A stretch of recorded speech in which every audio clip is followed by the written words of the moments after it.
तो इस पार्ट की शुरुआत में बो फैन उस शॉप पे एक स्क्रीन देखता है जिस पे लिखा था कि मुझे हाल ही में एंशिएंट मेडिसिन का एक फॉर्मूला मिला है, लेकिन उसमें 3 इंग्रेडिएंट्स गायब हैं। तो जो कोई भी उन 3 इंग्रेडिएंट्स का नाम बता देगा उसे $1 मिलियन मिलेंगे। ये देखकर बो फैन उस स्क्रीन के पास जाता है और सोचने लगता है कि वो 3 इंग्रेडिएंट्स कौन से हो सकते हैं। तभी उसे एक इंग्रेडिएंट का नाम मिल जाता है जिसे वो एक टैबलेट की मदद से स्क्रीन पर लिख देता है।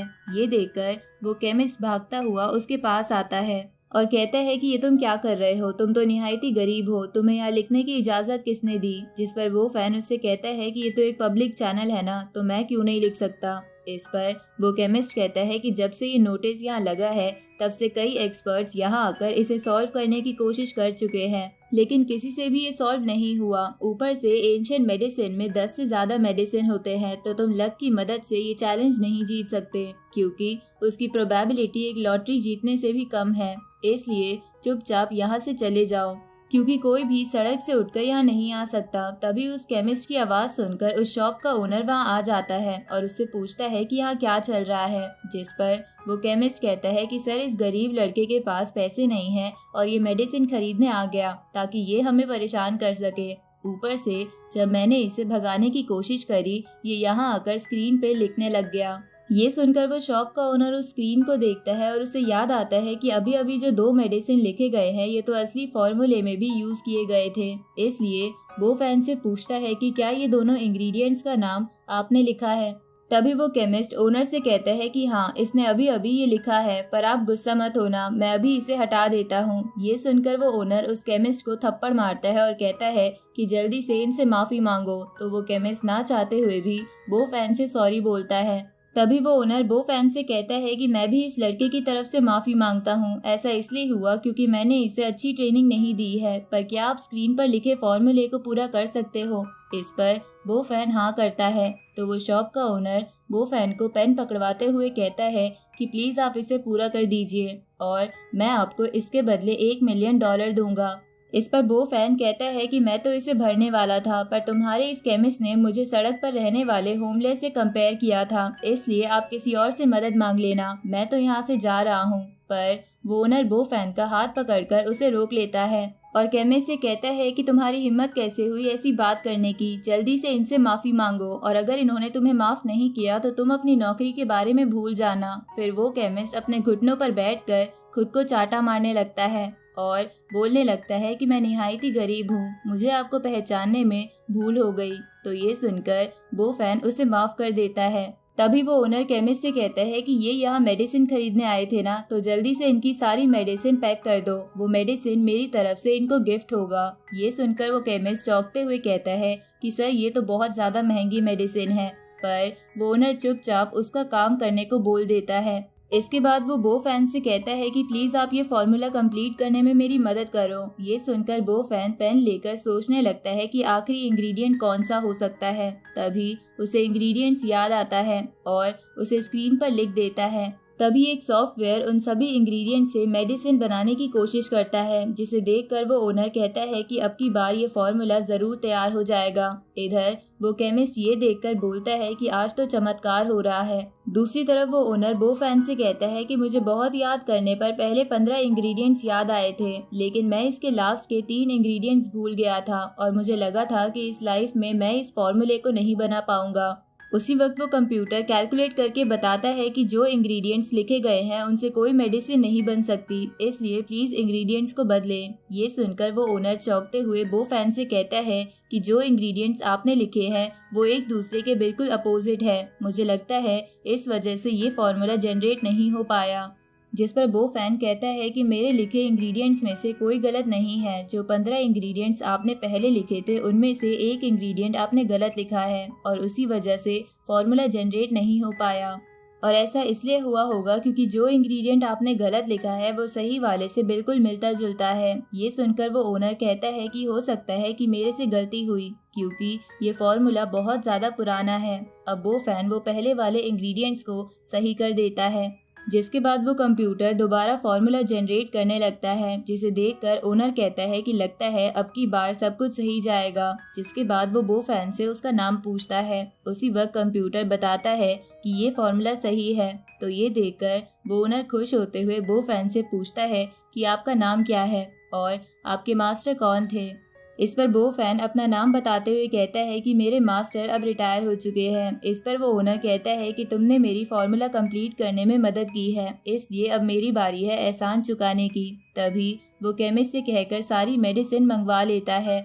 साथ ही बो फैन को $1 मिलियन की चेक भी दे देता है, जिस पर बो फैन उससे कहता है कि मुझे ये मेडिसिन फ्री नहीं चाहिए, आप इसका बिल $1 मिलियन में से काट सकते हो। इस पर वो ओनर कहता है कि मैंने फ्री मेडिसिन देने का वादा किया था, इसलिए अगर मैं अपना प्रॉमिस पूरा नहीं करूँगा तो मुझे बहुत बुरा लगेगा। ऊपर से आपने जो फॉर्मूला बनाया है वो बहुत ज़्यादा रेयर है, इसलिए इस मेडिसिन का बिल तो उसके सामने कुछ भी नहीं है। क्योंकि अब आपकी मदद से मैं अपने एक दोस्त की जान बचा सकता हूँ, पर अगर फॉर्मूला बनने में थोड़े और दिन बीत जाते तो पता नहीं मेरा दोस्त जिंदा बचता या नहीं। जिस पर बो फैन उससे कहता है कि क्या आप इस फॉर्मूले से किसी को ठीक करना चाहते हो। इस पर ओनर कहता है कि हाँ, मेरे एक दोस्त को लंग कैंसर है, अगर आज ये फॉर्मूला नहीं बन पाता तो पता नहीं मेरा दोस्त जिंदा रहता या नहीं। तभी बो फैन उस ओनर से कहता है कि लगता है कि आपको कोई गलतफहमी हुई है, क्योंकि इस फॉर्मूले से जो मेडिसिन बनेगी वो किसी बीमारी को ठीक नहीं कर सकती। इस पर वो ओनर कहता है कि आप ये क्या कह रहे हो, मैंने इस मेडिसिन के बारे में कई बुक्स में पढ़ा है। ये सुनकर बो फैन उससे कहता है कि लगता है आपने कुछ गलत पढ़ा है, इस मेडिसिन को आप बनाओगे तो उससे बस पेन को कम किया जा सकता है, किसी बीमारी को नहीं। ये सुनकर वो ओनर दुखी हो जाता है। तो बो फैन उससे कहता है कि आपको दुखी होने की जरूरत नहीं है, भले ही वो मेडिसिन लंग कैंसर को ठीक नहीं कर सकती, पर मैं ठीक कर सकता हूँ। ये सुनकर वो ओनर खुश होते हुए बो फैन को थैंक यू बोलते हुए कहते हैं कि चाहे मेरे दोस्त के बचने के कितने भी चांसेस हो, पर आप मेरे साथ उसके घर चलिए। तो बो फैन इसके लिए मान जाता है। अब वो ओनर बहुत तेज ड्राइव करते हुए बो फैन को अपने दोस्त के घर ले जाने लगता है, जहाँ रास्ते में वो बो फैन से पूछता है कि आप मेरे दोस्त को कैसे ठीक करोगे। इस पर बो फैन कहता है कि मेरे पास लंग कैंसर के लिए एक स्पेशल मेथड है, जो कि है नीडल रिस्ट्रक्ट सोल टेक्निक। ये सुनकर वो ओनर हैरान हो जाता है। तभी वो अपनी गाड़ी एक ट्रक से ठोकने ही वाला था कि बो फैन गाड़ी को सही समय पे साइड कर देता है और वो ओनर से कहता है कि प्लीज सेफली गाड़ी चलाइए। पर वो ओनर इस पर ध्यान ना देते हुए बो फैन से पूछता है कि क्या आप सच में इस टेक्निक का यूज करोगे। इस पर बो फैन हाँ करता है। तो ये सुनकर वो ओनर कहता है कि वो टेक्निक तो कमाल की है, मैंने कई बुक में पढ़ा था कि उस टेक्निक से मरते हुए बंदे को भी बचाया जा सकता है, आप सच में बहुत टैलेंटेड हो। अब वो फिर से गाड़ी अपने दोस्त के घर ले जाते हुए कहता है कि लगता है कि अब मेरा दोस्त जरूर बच जाएगा और फिर आपको उसकी फैमिली काफी बड़ा इनाम भी देगी। ये सुनकर बो फैन ओनर से पूछता है कि लगता है आपका दोस्त किसी बड़ी फैमिली से बिलोंग करता है। इस पर वो ओनर कहता है कि हाँ, और सिर्फ इतना ही नहीं, मेरे दोस्त के 3 बेटे हैं जो बहुत बड़े बड़े बिजनेस चलाते हैं और इस पूरी सिटी में उनकी बहुत चलती है। लेकिन मेरे दोस्त की एक ग्रैंड डॉटर है जो कि बहुत ही बदतमीज है, इसलिए अगर वो आपके सामने आए तो प्लीज उसकी बातों का बुरा नहीं मानना। तभी वो ओनर फिर से गाड़ी ठोकने वाला था, पर बो फैन उसे फिर से बचा लेता है। अब वो दोनों अपनी डेस्टिनेशन पर पहुंच जाते हैं, जहां उनको लेने ओनर का दोस्त का बेटा आता है और उस ओनर से कहता है कि मेरे फादर की कंडीशन बहुत खराब हो गई है, प्लीज कुछ कीजिए। इस पर वो ओनर कहता है कि तुम चिंता मत करो, आज मैं बो फैन को लेकर आया हूँ जो कि एक डॉक्टर है। जिस पर वो बेटा कहता है कि ये तो बहुत ज्यादा यंग लग रहा है। जिस पर वो ओनर कहता है कि तुम इसकी उम्र पर मत जाओ, ये बहुत ज्यादा टैलेंटेड है। अब वो बेटा उन दोनों को अपने फादर के पास ले जाता है, जहां वो ओनर बो फैन से कहता है कि प्लीज मेरे दोस्त की मदद कीजिए। ये सुनकर बो फैन उस दोस्त की वीन चेक करने लगता है, लेकिन तभी वहां वो ग्रैंड डॉटर आ जाती है और बो फैन पर चिल्लाते हुए कहती है कि क्या तुम्हें पता नहीं कि मेरे दादाजी कितने बीमार हैं, तो तुम उन्हें ऐसे कैसे टच कर सकते हो।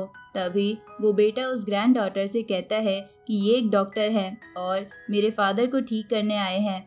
इस पर वो ग्रैंड डॉटर कहती है कि ये ढोंगी एक डॉक्टर कैसे लग रहा है, इसकी एज तो देखिए। इस पर वो बेटा कहता है कि मिस्टर बो फैन एंशिएंट मेडिसिन के डॉक्टर है। ये सुनकर वो ग्रैंड डॉटर कहती है कि एंशिएंट मेडिसिन जैसी कोई चीज नहीं होती है, इससे कुछ नहीं होने वाला। मैं यहाँ फॉरेन से मिस्टर गाओ को लेकर आई हूँ, जिन्होंने कई सारे रिसर्च पेपर रिलीज किए हैं और बाहर इनका बहुत ज़्यादा नाम भी है। वैसे तो मिस्टर गाओ बहुत बिजी रहते हैं, पर मेरे बुलाने पर ये अपने बिजी शेड्यूल से टाइम निकालकर यहाँ आ गए। तो मिस्टर गाओ को देख के उसके बेटे को भी लगता है कि शायद ये उनकी जान बचा लेगा। तभी मिस्टर गाओ बोलता है कि आपको किसी सड़क छाप से आपके फादर का इलाज कराने की जरूरत नहीं है, मैं आपके फादर को बिल्कुल ठीक कर दूंगा।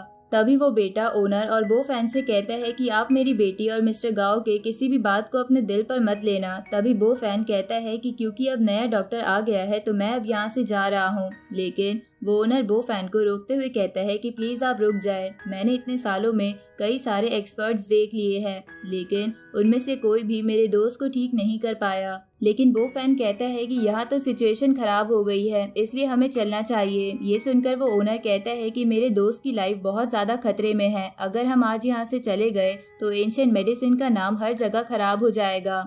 ये सुनकर बो फैन रुकने के लिए मान जाता है और इसी के साथ ये पार्ट यहीं पर खत्म हो जाता है।